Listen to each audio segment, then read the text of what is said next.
بسم اللہ الرحمن الرحیم۔ شروع اللہ کے نام سے جو بڑا مہربان اور نہایت رحم کرنے والا ہے۔ السلام علیکم ورحمۃ اللہ وبرکاتہ۔ محترم ناظرین کرام، آج 29 محرم آخری جمعہ کے دن یہ وظیفہ کسی صورت مت چھوڑنا۔ جب آپ کو وقت ملے پڑھ لینا۔ یہ وظیفہ 29 محرم جمعے کے دن تمام دوست احباب جس دن یہ ویڈیو اپلوڈ ہو رہی ہے اسی دن آپ نے یہ وظیفہ پڑھ لینا ہے بڑی توجہ سے۔ وظیفے کو سمجھ لیجئے گا، دولت کا بادشاہ وظیفہ ہے، غیبی دولت کا یہ مجرب وظیفہ ہے۔ آزما کر دیکھ لینا، پڑھ کے دیکھ لینا، فائدہ نہ ہو تو پھر مجھے کہنا۔ جو بھائی بہن اکثر کہتے ہیں کہ ہم پریشانیوں میں ڈوبے ہوئے ہیں، تنگ دستی میں، بے روزگاریوں میں ڈوبے ہوئے ہیں، میرے بھائیوں میری بہنوں، چلتے پھرتے 29 محرم جمعے کے دن یہ وظیفہ پڑھ لینا۔ یہ بڑا ہی طاقتور وظیفہ ہے، چھوٹا سا وظیفہ ہے، اور اس کے آپ لوگوں کو اگر فائدے معلوم ہو جائیں تو کوئی ایسا دن نہ ہو کہ آپ یہ وظیفہ نہ پڑھیں۔ اس وظیفے کو پڑھنے والے کی خاص بات یہ ہے کہ اس کو اتنے فائدے ہوتے ہیں، اتنی اس کو دولت مل جاتی ہے کہ وہ ساری زندگی پھر یہ وظیفہ پڑھتا رہتا ہے۔ آپ نے 29 محرم جمعے کے دن یہ وظیفہ پڑھنا ہے۔ اس کے ساتھ آپ اگر کوئی دوسرے وظائف بھی پڑھ رہے ہیں تو کوئی مسئلہ نہیں ہے، آپ سکون سے یہ وظیفہ پڑھ سکتے ہیں۔ جمعے کے دن آپ لوگ جہاں کہیں موجود ہوں، گھر میں، آفس میں، دفتر میں، جس جگہ پر موجود ہوں، جمعے کے دن یہ وظیفہ لازمی پڑھ لیں۔ اس کے فائدے ہی فائدے ہیں، نقصان کوئی نہیں ہے۔ آپ کو بے شمار فائدے دیکھنے کو ملیں گے۔ آپ اس عمل کو اچھی طرح سمجھ لیں تاکہ جب آپ لوگ یہ وظیفہ کرنے لگیں تو آپ کو کسی قسم کی کوئی بھی پریشانی نہ ہو۔ دن میں نے بتا دیا ہے کہ آج کے دن ہی آپ نے یہ وظیفہ پڑھنا ہے۔ اب جگہ کون سی ہو، کوئی بھی جگہ ہو، گھر ہو، آفس ہو، دکان ہو، نوکری پر ہوں، جہاں آپ موجود ہوں، کام پر ہوں تو وہاں پر یہ وظیفہ پڑھ لو۔ گھر میں ہوں تو گھر میں یہ وظیفہ پڑھ لیں۔ اس ویڈیو کو توجہ سے آخر تک دیکھیے گا تاکہ وظیفہ آپ کو سمجھ آ جائے۔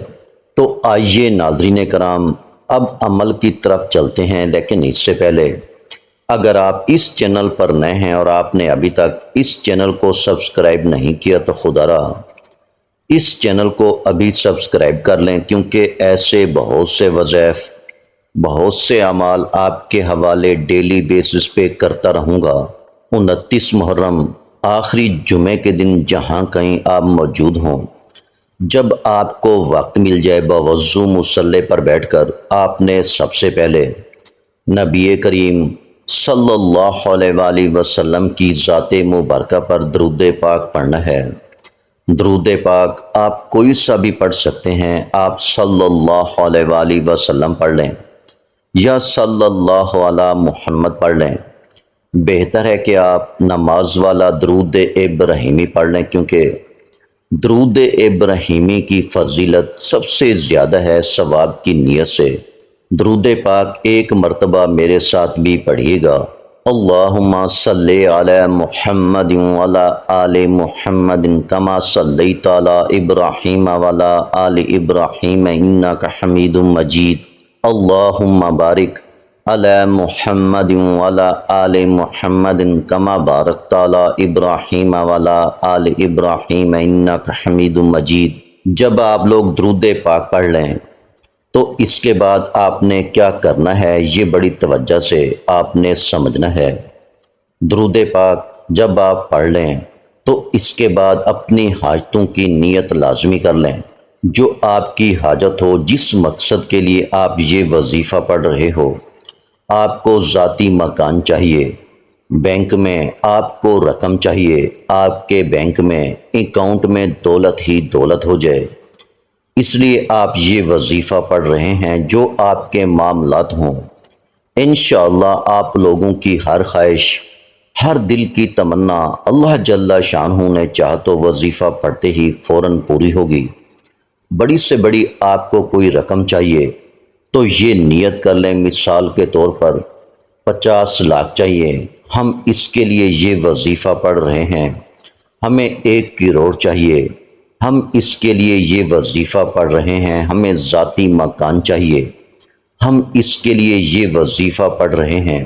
ہمارا قرض اتر جائے، ہم اس کے لیے یہ وظیفہ پڑھ رہے ہیں۔ جو آپ کے مسئلے مسائل ہوں، 1 حاجت ہو چاہے 100 حاجتیں ہوں، 100 مسائل ہوں، ان کی نیت پہلے لازمی کر لیں۔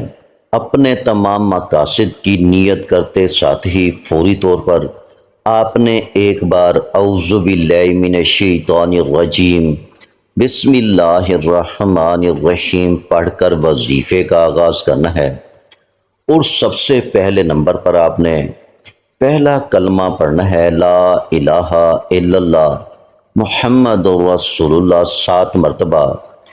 پہلا کلمہ پڑھیے گا، اب عمل پوری ترتیب سے سمجھیے گا۔ ابھی آپ کو پورا وظیفہ، پورا عمل ترتیب سے بتایا نہیں گیا ہے، ابھی آپ کو پورا عمل سمجھنا ہے تاکہ آپ لوگوں کو وظیفہ پڑھتے وقت کوئی بھی پریشانی نہ آئے۔ جب پہلا کلمہ پڑھ لیں، اس کے بعد آپ نے استغفر اللہ پڑھنا ہے۔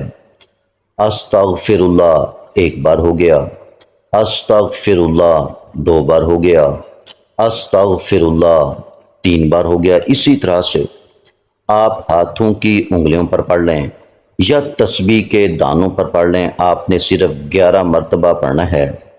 جب 11 مرتبہ آپ استغفر اللہ پڑھ لیں، اچھی طرح گن کر پڑھنا ہے تاکہ تعداد کم یا زیادہ بالکل بھی نہ ہو۔ جو عمل جتنی بار بتایا جا رہا ہے اتنی ہی تعداد میں آپ نے پڑھنا ہے استغفر اللہ۔ 11 مرتبہ پڑھنے کے بعد فوراً سے آپ نے دوسرے نمبر پر سورہ کوثر پڑھنی ہے۔ سورہ کوثر کی تلاوت سماعت فرما لیں۔ بسم اللہ الرحمن الرحیم انا اعطیناک الکوثر فصلی لربک وانحر ان شانئک ھو الابتر۔ سورہ کوثر آپ نے 9 بار پڑھنی ہے، تو اس کے بعد اب آپ کو تیسرے نمبر پر کیا پڑھنا ہے؟ اب آپ نے اسم اعظم پڑھنے ہیں، اسم اعظم ملا کے پڑھنے ہیں۔ یا حیو یا قیومو، یہ اسم اعظم آپ نے پڑھنے ہیں۔ یا حیو یا قیومو 1 بار ہو گیا، یا حیو یا قیومو 2 بار ہو گیا، یا حیو یا قیومو 3 بار ہو گیا۔ آپ نے 11 مرتبہ یا حیو یا قیومو کو پڑھنا ہے۔ اب آپ کو اس کے فوراً بعد 7 مرتبہ سورہ کوثر آخر میں پڑھنی ہے۔ آخر میں جب سورہ کوثر پڑھ لیں تو اس کے بعد 1 مرتبہ جو درود پاک شروع میں پڑھا تھا وہی آخر میں پڑھ لیں۔ اب آپ کا عمل مکمل ہو گیا۔ سارے عمل کی ترتیب اس طرح سے ہوگی، باوضو مصلی پر بیٹھ کر سب سے پہلے آپ نے نبی کریم صلی اللہ علیہ وآلہ وسلم کی ذات مبارکہ پر درود پاک پڑھنا ہے، پھر اپنے مقصد کی نیت کرنی ہے۔ مقصد کی نیت کرنے کے بعد 7 بار پہلا کلمہ پڑھنا ہے، پھر پہلے نمبر پر 11 بار استغفر اللہ پڑھنا ہے، پھر دوسرے نمبر پر 7 بار سورہ کوثر پڑھنی ہے، پھر تیسرے نمبر پر 11 بار یا حیو یا قیومو پڑھنا ہے، اور پھر آخر میں 7 بار سورہ کوثر پڑھنی ہے۔ آخر میں وہی درود پاک پڑھنا ہے جو عمل کے شروع میں پڑھا تھا۔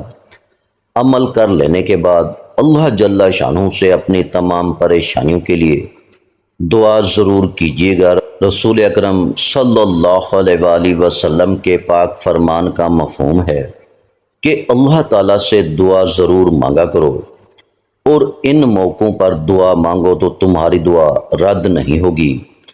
جب دھوپ میں بارش ہو رہی ہو، جب اذان ہو رہی ہو، سفر کے دوران، جمعے کا پورا دن، بعض علماء کرام کے نزدیک جمعے کی نماز میں 2 خطبوں کے دوران، رات کو جب آنکھ کھلے، یعنی خاص طور پر صبح تہجد کے وقت، ناگہانی مصیبت کے وقت، فرض نمازوں کے بعد ضرور دعا قبول ہوتی ہے۔ نبی کریم صلی اللہ علیہ وآلہ وسلم کے پاک ارشاد کا مفہوم ہے کہ تم اللہ تعالیٰ سے ایسی حالت میں دعا کیا کرو گویا کہ تمہیں قبولیت کا یقین ہو، اور یہ بھی جان رکھو کہ اللہ تعالیٰ غفلت سے بھرے ہوئے دلوں سے مانگی گئی دعا بھی قبول نہیں کرتا۔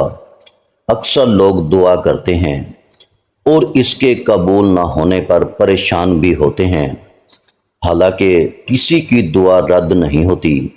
اور حضرت ابو ہریرہ رضی اللہ تعالیٰ عنہ سے مروی ہے کہ نبی کریم صلی اللہ علیہ وآلہ وسلم نے فرمایا کہ انسان اپنے رب کے سب سے زیادہ قریب سجدے کی حالت میں ہوتا ہے، اس لیے سجدے میں دعا کثرت سے کیا کرو۔ اسلام کے 5 ارکان میں سے کلمہ طیبہ کے بعد دوسرا رکن نماز ہے۔ نماز کی اہمیت کا اندازہ اس بات سے لگایا جا سکتا ہے کہ رب تعالیٰ نے اپنے کلام پاک قرآن مجید میں نماز کا ذکر فرمایا، جہاں نماز پڑھنے والوں کے لیے بہت سے انعامات کی بشارت ہے، وہیں اس کو چھوڑنے، سستی برتنے یا پھر اس سے روح گردانی کرنے والوں کے لیے سزائیں بھی ہیں۔ یا ہم قرآن و حدیث تخریب شدہ 5 سزائیں بتائیں گے۔ اللہ تعالیٰ سے دعا ہے کہ وہ ہمارے وظائف کو اپنی بارگاہ الہی میں قبول و منظور فرمائے، آمین۔ حضرت سیدنا ابن عباس رضی اللہ تعالیٰ عنہ فرماتے ہیں کہ جہنم میں خوفناک وادی ہے جس سے جہنم خود بھی پناہ مانگتی ہے، وہ اس شخص کے لیے ہوگی جو نماز کو وقت گزار کر پڑھتا ہے۔ نمبر 2، اللہ تعالیٰ اس کی عمر سے برکت ختم کر دے گا، اس کے چہرے سے نیک لوگوں کی علامت مٹا دے گا۔ نمبر 3، ذلیل ہو کر مرے گا۔ نمبر 4، بھوکا مرے گا۔ نمبر 5، مرتے وقت اسے اتنی پیاس لگے گی کہ اگر دنیا کے سارے دریاؤں کو بھی پلا دیا جائے تو اس کی پیاس نہیں بجھے گی۔ تو میرے بھائیوں، میری بہنوں، ہمیں نماز کا اہتمام بھی لازمی کرنا چاہیے، کیونکہ کوئی بھی وظیفہ نماز کے بغیر زیادہ اثر نہیں کرتا۔ آج کے دن یہ وظیفہ ضرور کر لیجئے گا۔ اللہ تعالیٰ اس وظیفے کی برکت سے آپ کی اور میری تمام مشکلات، تمام پریشانیوں اور بیماریوں کو دور فرمائے، آمین۔ آخر میں تمام بہن بھائیوں سے گزارش ہے کہ ہم نے درود پاک کی محفل کے سلسلے کا آغاز کیا ہوا ہے، جس میں روز کی بنیاد پر نماز عشاء کے بعد درود پاک پڑھا جاتا ہے، جن میں بزرگوں کی کثیر تعداد ہوتی ہے، جن کی دعاؤں میں بہت زیادہ اثر ہوتا ہے۔ اور ناظرین کرام، آپ جانتے ہیں کہ درود پاک پڑھ کر کی جانے والی دعائیں کبھی رد نہیں جاتی۔ اگر آپ بھی درود پاک کی برکت سے ہونے والی دعاؤں میں اگر آپ بھی اپنا نام شامل کروانا چاہتے ہیں تو چینل کو سبسکرائب کرنا لازمی ہے، اور ویڈیو کو لائک کر کے کمنٹ سیکشن میں اپنا نام اور جس مقصد کے لیے دعا کروانی ہے وہ مقصد ضرور لکھیں، تاکہ جو ایک سلسلہ ہے، ہمارا جو قافلہ ہے، اس کا حصہ آپ بھی بن جائیں، تاکہ ہمارے جو بتائے وظائف ہیں وہ آپ تک پہنچ سکیں اور آپ بھی زندگی کو آسان بنا سکیں۔ اور بہت سے بھائیوں اور بہنوں کے جو دعا میں شامل ہونے کے لیے چینل کو سبسکرائب کر کے ہمیں کومنٹس کرتے ہیں اور اپنے اپنے مسائل بیان کرتے ہیں، تو ان سب کے لیے دعائیں کرائی جاتی ہیں، جن سے لاکھوں نہیں کروڑوں لوگوں کے مسائل حل ہوتے ہیں، الحمدللہ۔ انشاءاللہ آج آپ کی ہر حاجت پوری ہونے والی ہے، بس سچی نیت کے ساتھ اور پورے کامل یقین کے ساتھ اللہ رب العزت کی ذات پر بھروسہ کرتے ہوئے اس وظیفے کو بتائے ہوئے طریقے کے مطابق پڑھ لیں۔ ویڈیو اچھی لگی ہو تو ویڈیو کو لائک کر دیں۔ مزید اسلامک وظائف سننے کے لیے ہمارے چینل کو لازمی سبسکرائب کر لیں۔ اور محترم ناظرین کرام، اپنے رزق میں برکت، وسعت اور کشادگی کے لیے اللہ کے 99 ناموں میں سے ایک نام کومنٹس میں ضرور لکھا کریں۔ میں اپنی ہر ویڈیو میں کہتا ہوں، کنجوسی مت کیا کریں، کیونکہ جب اللہ پاک سے مانگنے کی باری آتی ہے تو ہم کروڑوں بھی نہیں اربوں مانگتے ہیں، اور اللہ رب العزت کا ایک نام لکھنے میں سوچ میں پڑ جاتے ہیں۔ تو جب اللہ پاک نے ہی ہماری ہر مشکل دور فرمانی ہے، اور بے شک وہ دور فرماتا ہے۔ تو اللہ پاک سے محبت کے اظہار کے لیے ایک نام کومنٹ سیکشن میں لازمی لکھ دیا کریں۔ جزاک اللہ۔